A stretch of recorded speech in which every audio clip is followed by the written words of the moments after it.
Elisée e Reclus. Sobre o vegetarianismo. Homens de tão grande valor, higienistas e biólogos, estudaram a fundo as questões relacionadas à alimentação normal, que terei o cuidado de não demonstrar incompetência ao dar minha opinião sobre alimentos de origem animal e vegetal. Cada um tem a sua opinião. Como não sou químico nem médico, não falarei sobre nitrogênio ou albumina, nem reproduzirei as dosagens fornecidas pelos analistas, e simplesmente relatarei minhas impressões pessoais, que certamente coincidirão com as de muitos vegetarianos. Farei um passeio por minha própria vida e, ocasionalmente, pararei para fazer uma observação motivada pelas pequenas aventuras da vida. Antes de mais nada, devo dizer que a busca pela verdade pura não teve nada a ver com as primeiras impressões que fizeram de mim um vegetariano virtual, ainda criança, usando um vestido de criança. Lembro-me perfeitamente do horror do derramamento de sangue. Um dos meus parentes colocou um prato na minha mão e me mandou para o açougue da aldeia, pedindo que eu trouxesse de volta alguns restos de sangue. Inocente e covarde, saí alegremente para fazer a tarefa e entrei no pátio onde estavam os carrascos do animal abatido. Ainda me lembro daquele pátio sinistro, onde homens assustadores passavam, segurando grandes facas nas mãos, que eles limpavam em sarriaus salpicados de sangue. Sob um alpendre, um enorme cadáver parecia ocupar um espaço prodigioso, carne branca, um líquido rosa escorria pelas sarjetas.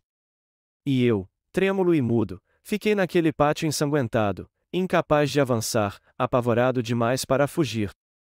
Não sei o que aconteceu comigo, minha memória não guarda nenhum vestígio disso.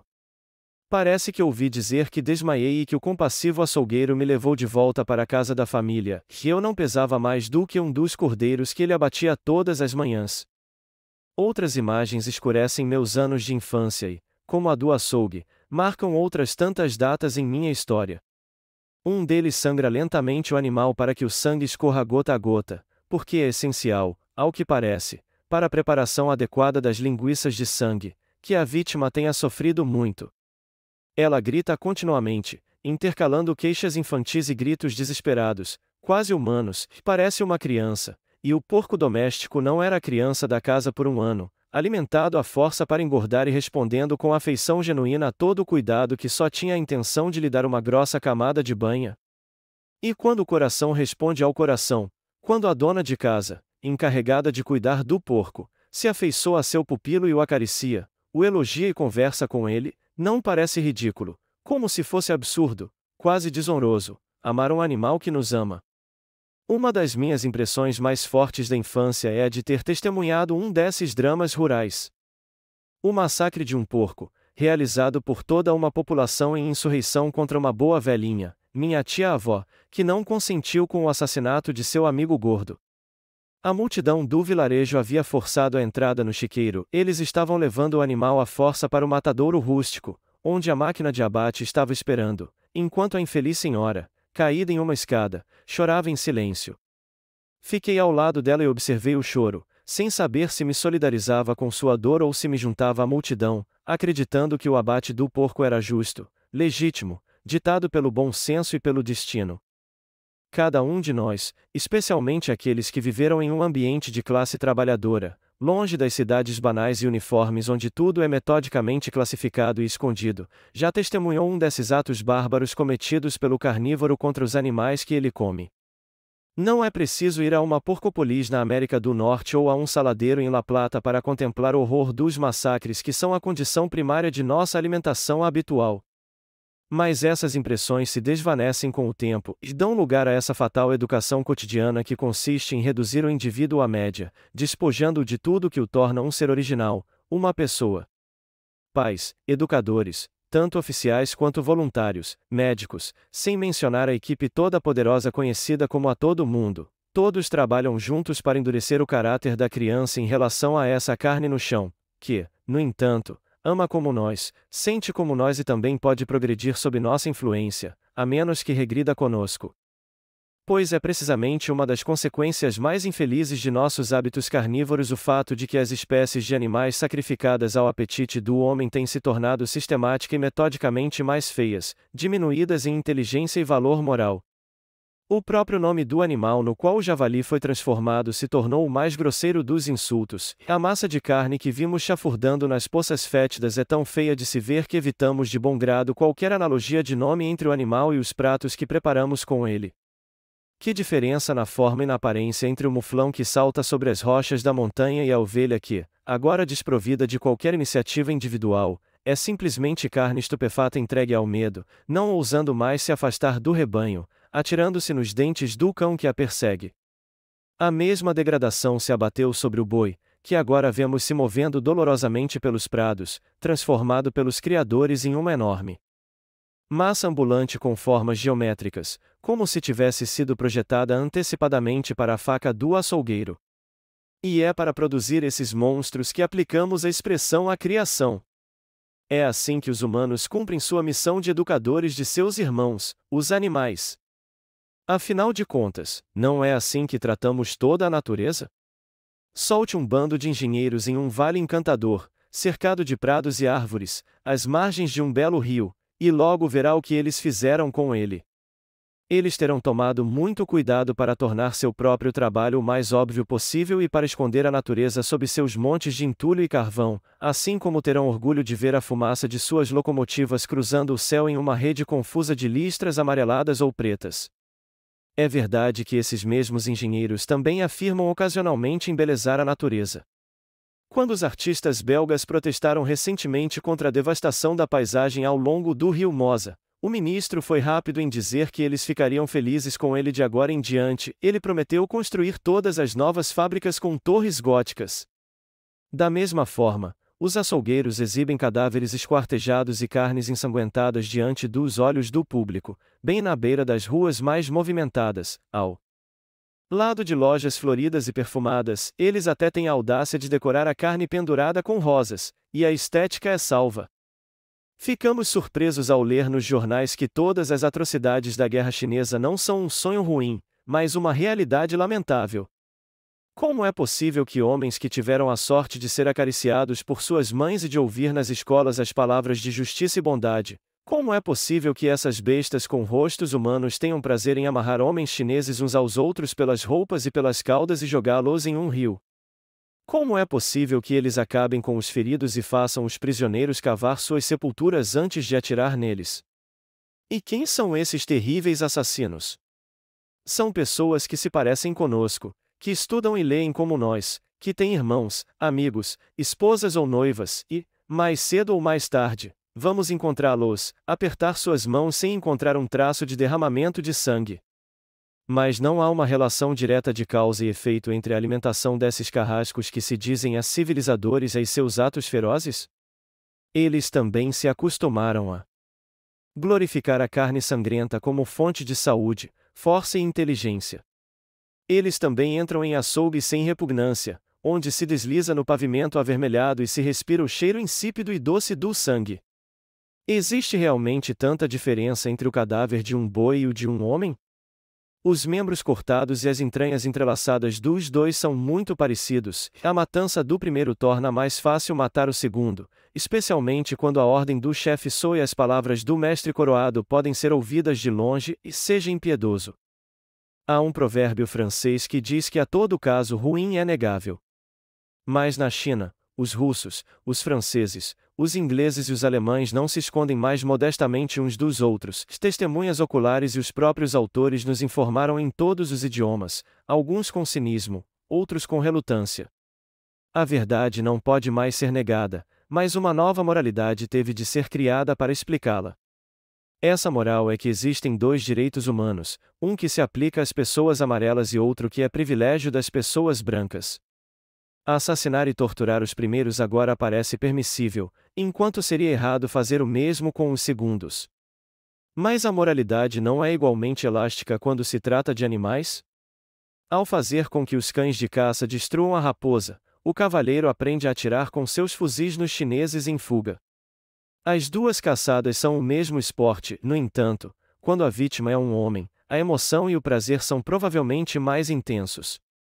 Basta perguntar ao homem que recentemente evocou o nome de Átila para dar esse monstro como exemplo a seus guerreiros. Não é uma digressão mencionar os horrores da guerra em relação ao abate de animais e aos banquetes carnívoros.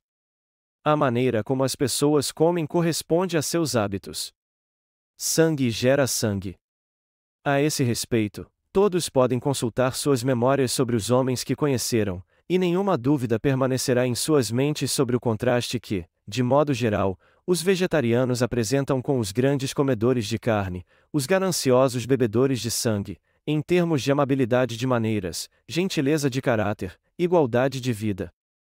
É verdade que essas são qualidades tidas em baixa estima pelos super-homens aqui, embora não sejam superiores aos outros mortais, são pelo menos mais arrogantes e pretendem se elevar desprezando os humildes e exaltando os fortes. De acordo com eles, os mansos são os fracos e os doentes que atrapalham o caminho, e seria um ato piedoso dispensá-los. Se não podemos matá-los, pelo menos que morram. Mas é justamente porque os mansos podem ser mais resistentes ao mal do que os violentos, os sanguíneos e os coloridos não costumam ser os que vivem mais tempo, os verdadeiramente fortes não são aqueles que ostentam sua força na superfície, no carmesim de seus rostos, na protuberância de seus músculos ou na redondeza de sua gordura brilhante.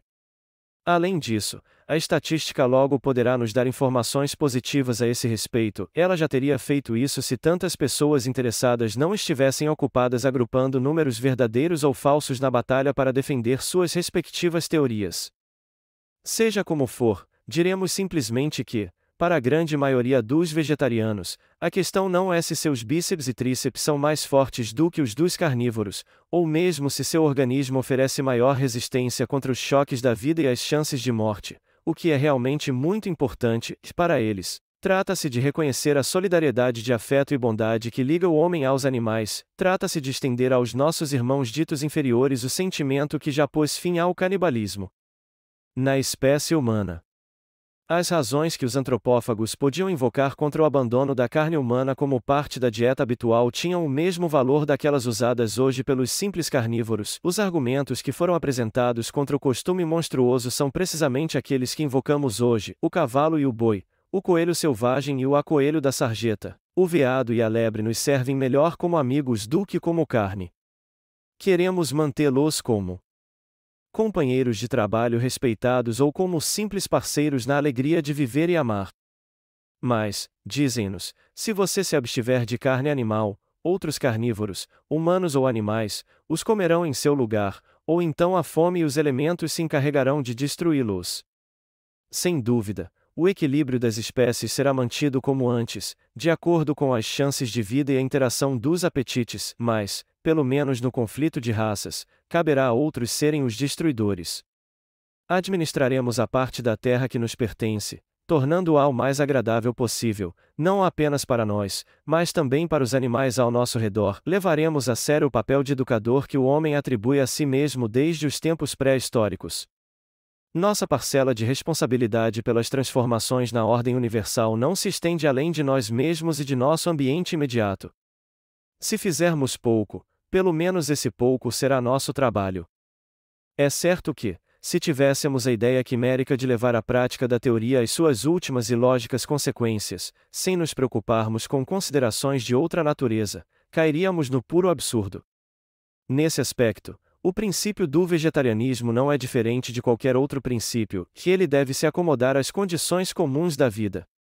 Obviamente, não pretendemos subordinar todas as nossas práticas e ações de todas as horas, de todos os minutos, ao respeito pela vida do infinitamente pequeno. Não nos deixaremos morrer de fome e sede como um lama budista, quando o microscópio nos mostrar uma gota de água que treme com células animais. Não hesitaremos em cortar um galho na floresta, ou mesmo colher uma flor em um jardim. Chegaremos ao ponto de comer alface, repolho e aspargos, embora reconheçamos plenamente a vida nas plantas e nos animais. Mas não se trata de fundar uma nova religião e aderir a ela com o dogmatismo dos sectários, é uma questão de tornar nossa existência o mais bela possível e adaptá-la o máximo possível às condições estéticas de nosso ambiente. Assim como nossos ancestrais sentiam nojo de comer a carne de seus semelhantes e um dia pararam de encher suas mesas com ela, e assim como há muitos carnívoros que se recusariam a comer a carne do nobre cavalo, companheiro do homem, ou a do cão e do gato, os hóspedes mimados do lar, Também detestamos beber o sangue e esmagar sob nossos dentes o músculo do boi, o animal de arado que nos dá o pão.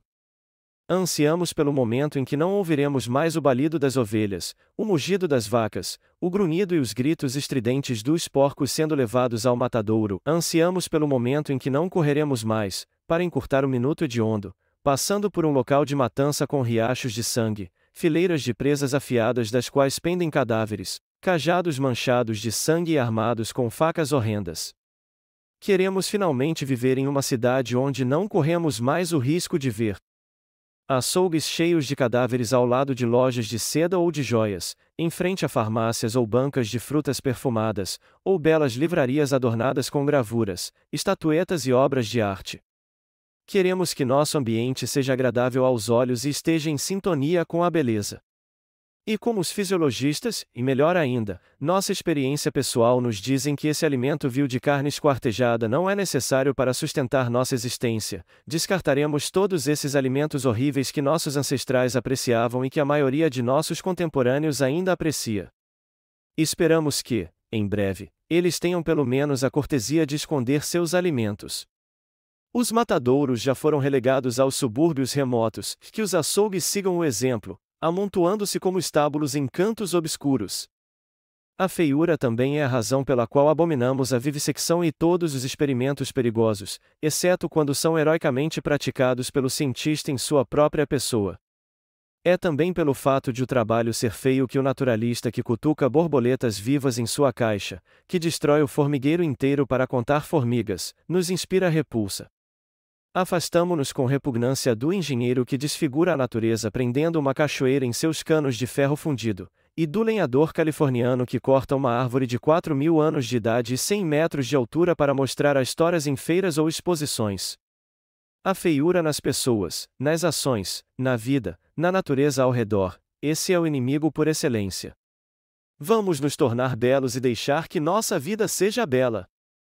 Então, quais são os alimentos que melhor atendem ao nosso ideal de beleza, tanto em sua natureza quanto na maneira como devem ser preparados? Esses são exatamente os alimentos que sempre foram mais apreciados pelas pessoas simples e que podem dispensar os truques enganosos da cozinha. São ovos, grãos e frutas, em outras palavras, os produtos da vida animal e vegetal, que representam tanto a cessação temporária da vitalidade nos organismos quanto a concentração dos elementos necessários para a formação de uma nova vida. Os ovos do animal, as sementes da planta, os frutos da árvore são o fim de um organismo que não é mais, o começo de um organismo que ainda não é. O homem os coleta para se alimentar sem matar. O homem os recolhe para se alimentar sem matar o ser que os deu a ele, porque eles foram formados no ponto de contato entre duas gerações. Além disso, os cientistas que estudam a química orgânica não nos dizem que o ovo, seja de um animal ou de uma planta, é o reservatório por excelência de todos os elementos vitais? Omni vivum ex ovo. Data, 1901. Fonte, La Réforme Alimentaire, volume V, N graus 3, mais 1901, p. 37, 45.